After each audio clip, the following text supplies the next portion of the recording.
own vocation, that is to promote the vocation, to inspire young candidates. And for our experiences, we encounter difficulties as vocational directors and directresses. And here today, for the rest of the days, we're here to prove that we are not alone. Together, we are working together. We are in the same sea. Maybe not the same boat, but we are in the same sea. Rough sea. Difficulties of vocation.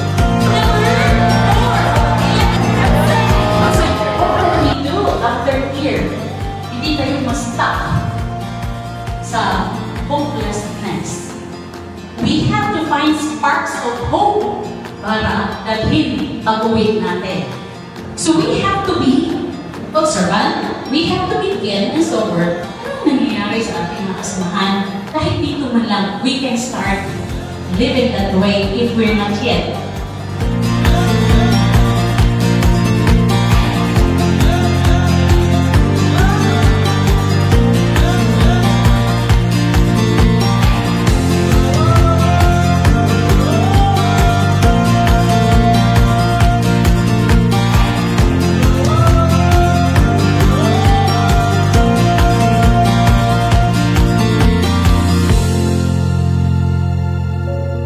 Good evening, my dear brothers and sisters.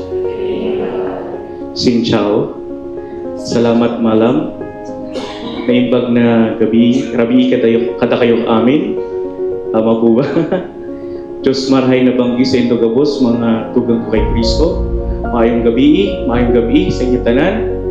Kamusta po kayo? Pinagdadaanan sa congregation, sa mission, sa kapwa natin sa ministry, sa simbahan.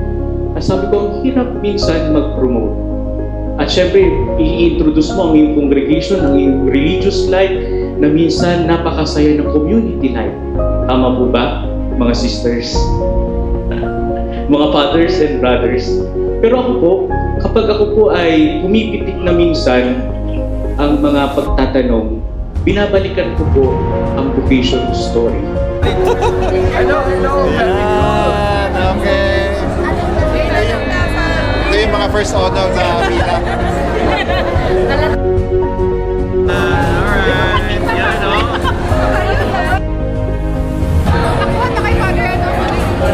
Games, no? Some of you experienced that. That's why noto sa inyong mga members.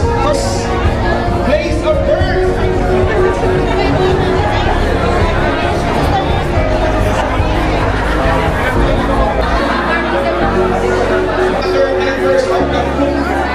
So meron na tutugo to have favorite saint, congregation, and the charism of their congregation.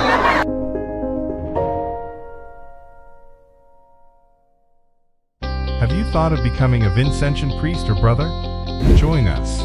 For those interested to join, you may send a message to Vincentian Vocation Congregation of the Mission and Daughters of Charity Facebook page, Vincent Connect Facebook page, vincentconnects@gmail.com, the Vocation Director mobile number 091777743569, or landline number 7700434441 and 700773552.